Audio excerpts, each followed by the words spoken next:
সুপ্রিয় ভিউয়ার্স, আসসালামু আলাইকুম। আশা করি সবাই ভালো আছেন। আজকের ভিডিওতে আমি আপনাদের দেখাবো আপনি কিভাবে ফটো রিসাইজ করবেন।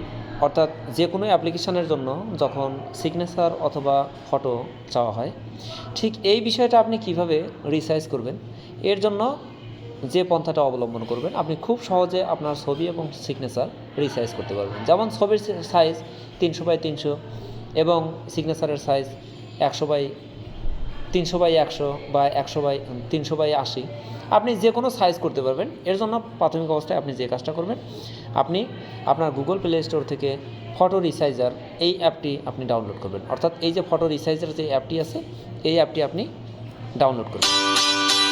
এখন ডাউনলোড করার পরে আপনি সোজা আপনার গ্যালারিতে, অর্থাৎ ক্যামেরা দিয়ে যে ছবিগুলো উঠিয়েছেন, এরকম যে কোনো একটি ছবি আপনি মার্ক করুন। দেখুন এখানে ছবির উপরে ক্লিক করার সাথে সাথেই কিন্তু যে অ্যাপসগুলো আমার ডিভাইসে ডাউনলোড করা আছে সেই অ্যাপসগুলো এখানে দেখাচ্ছে। অর্থাৎ আপনি যে অ্যাপসগুলো ইনস্টল করেছেন সেই অ্যাপসগুলোই কিন্তু এখানে দেখাচ্ছে। এখন আমি এখানে এডিট করব ফটো অ্যান্ড পিকচার রিসাইজার, এই অ্যাপসের উপরে ক্লিক করলাম। দেখুন অ্যাপসের উপর ক্লিক করার পরে আমার এই ছবিটা কিন্তু সামনে চলে এসেছে।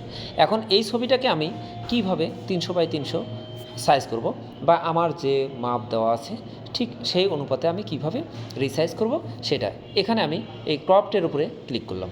ক্রপটের উপর ক্লিক করার পর আমি এই ছবিটাকে এখন কি করব, সাইজ করব। সাইজ করার জন্য এখানে দেখুন এই যে ডান পাশের যে ক্রপের উপরে যে রেজুলেশন দেওয়া আছে, আমি এই রেজুলেশনের উপরে ক্লিক করব।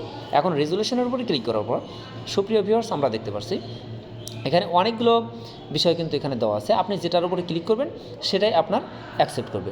এখন রিসেন্ট আমি যে কাজটা করেছি 300x300 বা এই কাস্টমের উপর যখন আপনি ক্লিক করবেন তখন এখানে আপনি কিন্তু লেখার অপশন পাবেন। আপনি এখানে লিখে দিতে পারবেন কত সাইজ আপনি অ্যাডজাস্ট করতে চান। আমি এখানে 300x300, সুতরাং আমি 300x300 ওয়াইড হাইট এটা সিলেক্ট করে দিলাম। সিলেক্ট করে দেওয়ার পর ওকে করলাম। এখন দেখুন এখানে এই যে রিসেন্ট আমি 300x300 করেছি, এখানে টিক মার্ক করে দিলাম।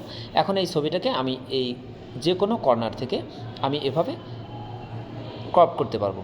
অর্থাৎ সুন্দর করে আমি এই ছবিটাকে আমার 300x300 সাইজের যতটুকু প্রয়োজন আমি সেই অনুপাতে এই ছবিটাকে নিলাম। এখন নেওয়ার পরে আমি এই যে ক্রপড অপশনের উপরে ক্লিক করলাম। যখন এই ক্রপড অপশনের উপর ক্লিক করব, এই ছবিটা কিন্তু সেভ হয়ে গিয়েছে।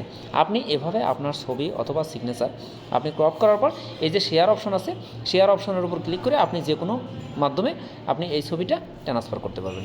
সুপ্রিয় ভিউয়ার্স, এই ছিল এখনকার মতো। নেক্সট আপডেট দেখার নিমন্ত্রণ জানিয়ে বিদায় নিচ্ছি। সবাই ভালো থাকুন, সুস্থ থাকুন। আল্লাহ হাফেজ।